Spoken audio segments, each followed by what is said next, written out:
A warm hello from Berlin. My name is Stefanie Götsch, and together with my colleague Chiara Marchini, I would like to thank the organizers of this CIDOC conference very much for inviting us to speak to you today. In our presentation, we would like to examine two questions. Why do German museums publish their collections on online platforms such as the German Digital Library, and how do they do it? Digital transformation is changing the role and self-conception of museums. The traditional tasks of museums, acquiring, conserving, researching, and communicating, are being complemented by possibilities brought about by digital technology. For a number of years now, it has been possible to make museum objects and the knowledge collected about them accessible online in the form of object information, images, audio, video, and 3D files.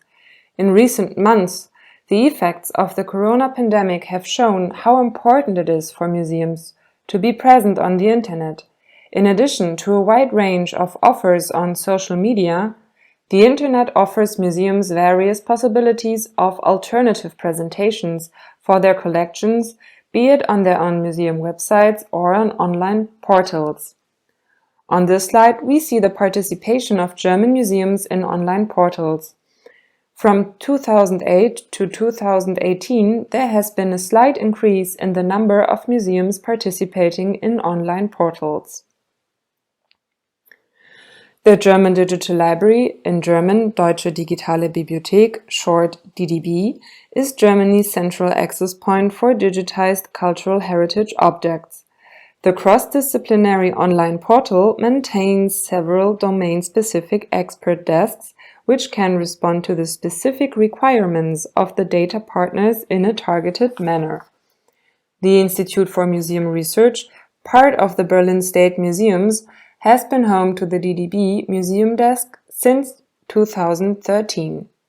The museum's expert desk advises and supports museums in their plans to publish their own digitized collection objects on the DDB and Europeana.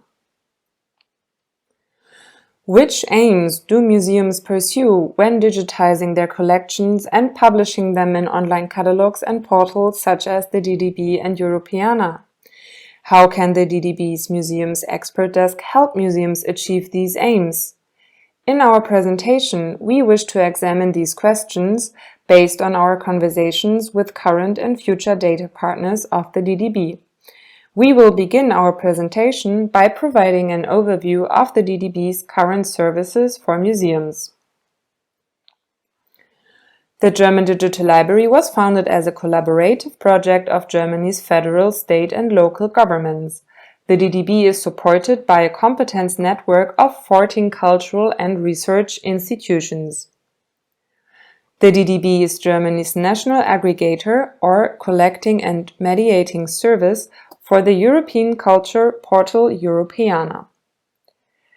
The DDB portal holds more than 35 million records of objects from museums, libraries, archives, and other cultural and research institutions in Germany.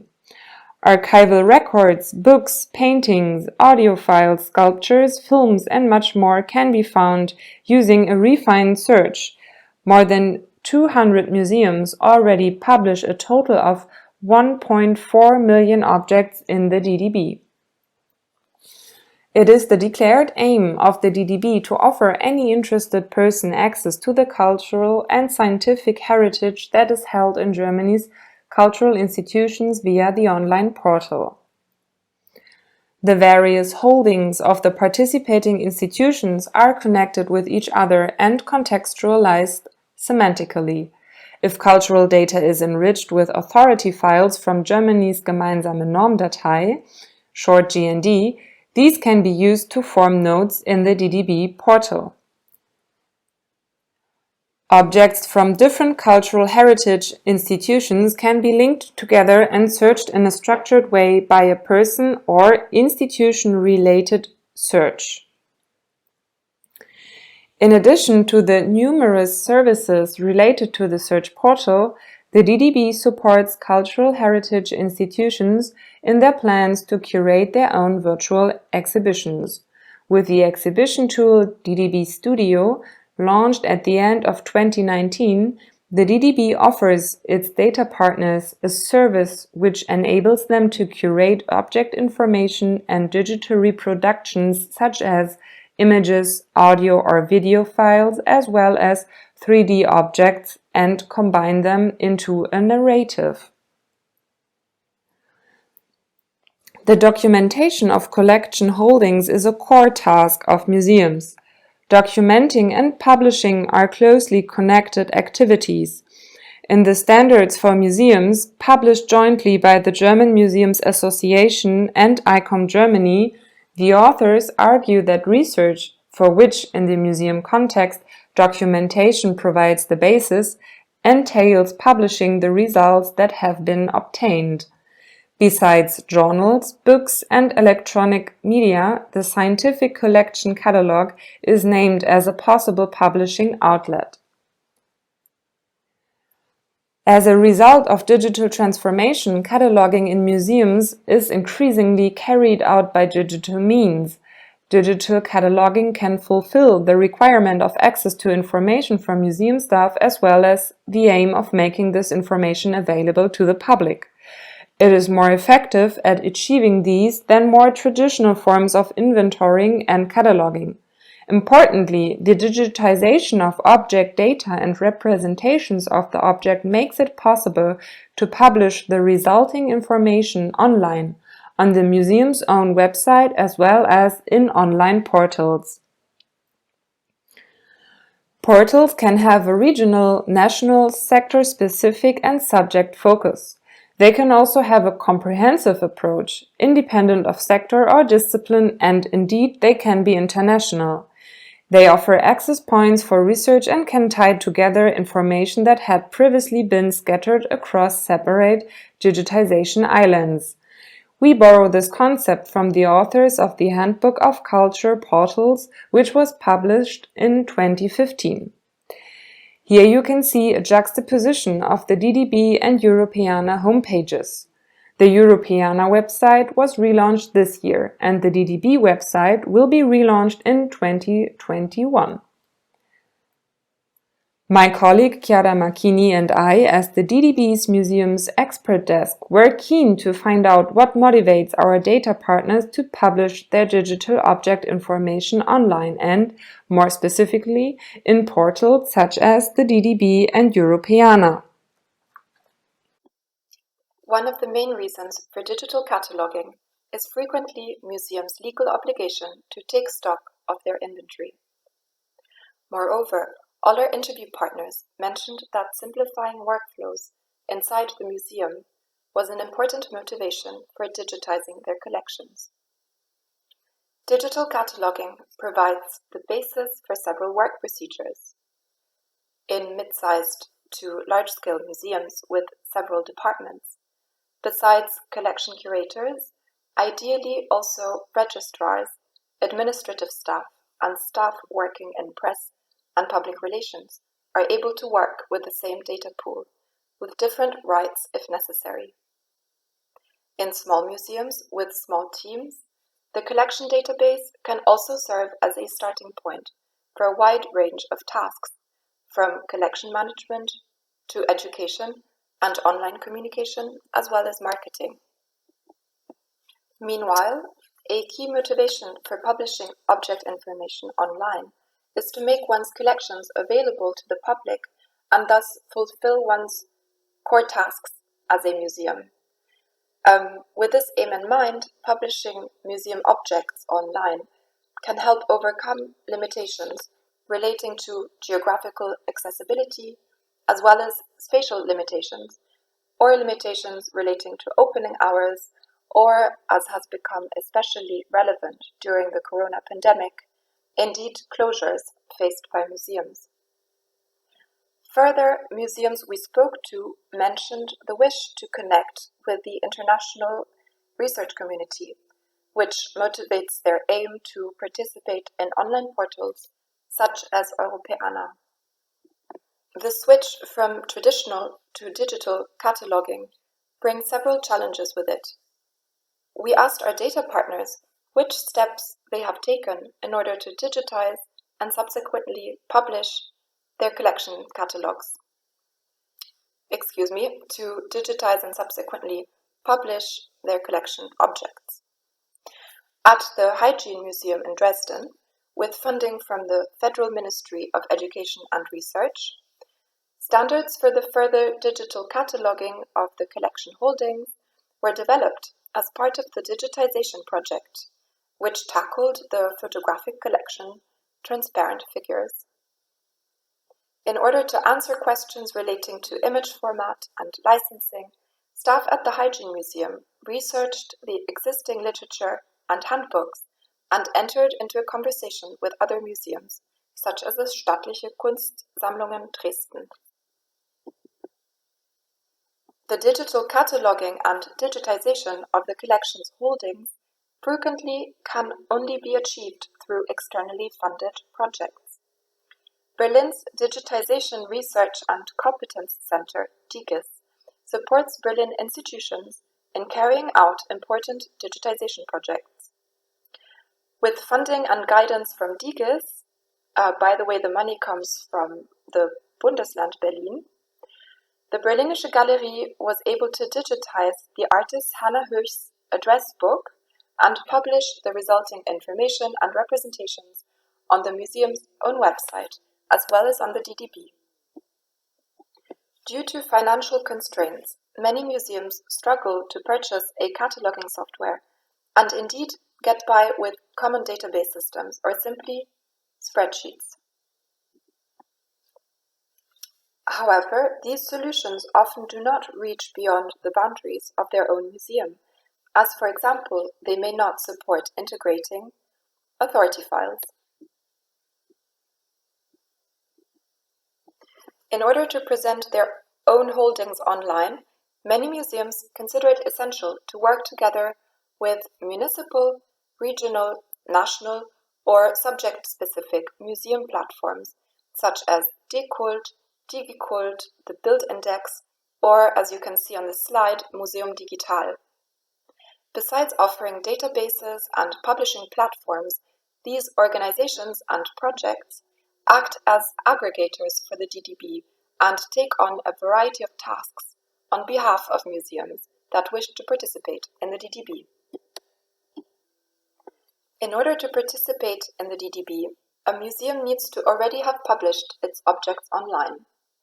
This is a requirement so that the DDB can provide a link from each object page to a so-called landing page on the museum's website or on a separate platform.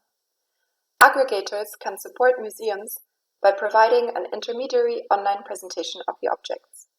Moreover, aggregators take on the task of exporting the object data of partner museums in the data exchange format Lido, which is necessary to upload the data on the DDB portal. According to the manual Standards for Museums, which my colleague Stephanie Götsch mentioned before, it is necessary to assess the research work carried out at a museum, for which the cataloging provides the foundation and of which publishing is an important output. This assessment entails, quote, an appraisal of the results and an evaluation of the output that has been achieved. Different forms of evaluation may apply, depending on the size of the museum, end quote. The museums we interviewed have not, so far, carried out a systematic evaluation of their participation in online portals. Insofar as the museums we spoke to are already publishing their collections on the DDB portal, all of them judged their participation positively in relation to their motivations for taking part. Our interview partners shared with us how they rated the processes that have been introduced at their institutions in the course of digital transformation. Several of our interview partners judged that communication across departments has improved and the perception of the value of cataloging has increased as a result of the cataloging, the database being made available across departments. One interview partner mentioned that the transparent engagement of staff members from different departments and the dialogue with other institutions on the topics of digital cataloging and online publishing has helped overcome insular thinking both within and outside the museum. Moreover, one interlocutor mentioned that aggregator websites, such as the Bibliothek, which you'll see in the next slide, provided an added value as the museum addressed its local audience via social media during the pandemic, especially given that the museum in question does not have an online catalogue on its own website. Besides questions concerning the appraisal of publishing on online portals, we also asked our interlocutors at our partner institutions about their wishes and expectations vis-à-vis the DDB. They expressed their wish for intuitive entry points, for example by way of themes and collections. They also hoped that the portals would develop new usage scenarios that would be both informative and entertaining. They argued that portals should not just be about presenting information, but also about contextualizing it. Specifically, our interview partners expressed the need for services that would enable creating and publishing online exhibitions. The DDB has offered this service since 2014, and as mentioned earlier, since 2019, we now offer a state-of-the-art online exhibition tool, DDB Studio, which all DDB partners can use free of charge. As the conversations with our data partners have shown, there are multiple reasons why museums choose to publish their collection items online and participate in portals such as the DDB. In order to meet their documentation and publishing aims, museums rely on a variety of measures, depending on their situation. Our conversations with our data partners have shown that they estimate a lack of financial resources to be one of the greatest challenges in relation to digital documentation and online publishing. Frequently, museums rely on external funding in order to catalog their collection holdings extensively, to digitize them, and to publish them online. Cooperating with aggregators enables museums to prepare their collections data for presentation on online portals, such as the DDB, in an affordable and efficient manner. It is the museum desk's task to bring the perspective of German museums into the further development of the DDB. Our day-to-day conversations with individual museums enable us to stay up to date on the museum's needs and help us advise and support our partner institutions in the process of publishing their data online. Without a doubt, digital transformation contributes to far-reaching change in museums. The DDB, as represented by the museum's desk, will continue to accompany museums in this process and to develop alongside them. Thank you very much for listening to our presentation, and if you have any questions or comments, please write to us. We would be very happy to hear from you. Thank you.